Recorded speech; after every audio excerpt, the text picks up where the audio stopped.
بسم اللہ الرحمن الرحیم۔ السلام علیکم۔ صراط مستقیم چینل میں آپ سب کو میں خوش آمدید کہتا ہوں۔ تازہ ترین اپڈیٹ میں آپ سے شیئر کرنے جا رہا ہوں۔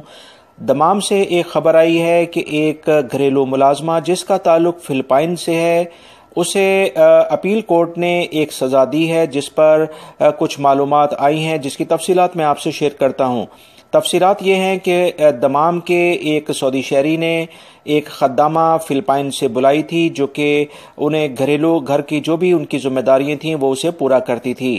اس تمام ذمہ داریوں میں جب وہ کھانا یا دیگر کوئی مشروبات بناتی تھی تو اس میں ایک عجیب سی اسمیل اس میں آتی تھی، جسے پوری فیملی نے محسوس کیا کہ یہ ایسا کیا ہے۔ جب انہوں نے اس بارے میں مزید تحقیقات کی تو پتہ چلا کہ اس میں بہت سا ایک یلو کلر کا لیکوڈ ہے، یعنی مائع ہے، جو مختلف بوٹلز میں رکھا ہوا ہے، جس پر انہوں نے فوری طور پر پولیس کو بلایا۔ پولیس نے جب آ کر تحقیقات کی تو اس خدامہ نے یہ مختلف پیشاب کی بوٹلز کو بھر کر رکھا ہوا تھا، جو کہ ان کے کھانے میں اور ان کی پینے کی چیزوں میں وہ مکس کرتی تھی۔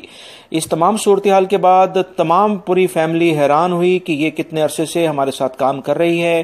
اس نے یہ بتایا کہ وہ جب سے آئی ہے اس طرح کی وہ حرکات کر رہی تھی، اور اس نے یہ تمام کی تمام جو چیزیں ہیں وہ بیماریوں سے بچنے کی ترکیبات سمجھ کے اس کو استعمال کیا۔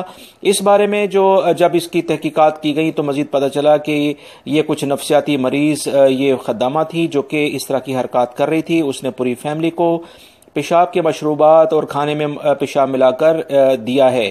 اس بارے میں جو عدالت ہے انہوں نے فیصلہ کیا ہے کہ اس عورت کو 1.5 سال قید کی سزا دی گئی ہے اور 300 کوڑوں کی سزا دی گئی ہے، اور اس کے بعد فوری طور پر اسے ملک سے ڈیپورٹ کیا جائے گا اور یہ دوبارہ سعودی عرب میں کبھی نہیں آ سکتی ہے۔ یہ ایک عجیب و غریب واقعہ ہے جس پر عقل حیران رہ جاتی ہے کہ اس خدامہ کے دماغ میں ایسی کیا بات تھی جس کی وجہ سے وہ اس طرح کی حرکات کر رہی تھی۔ میری اس ویڈیو کو لائک لازمی کرے گا، اپنے دوسرے دوستوں سے بھی شیئر کرے گا۔ اللہ رب العزت ہمیں اس طرح کے افراد سے اپنی پناہ میں رکھے، آمین۔ السلام علیکم۔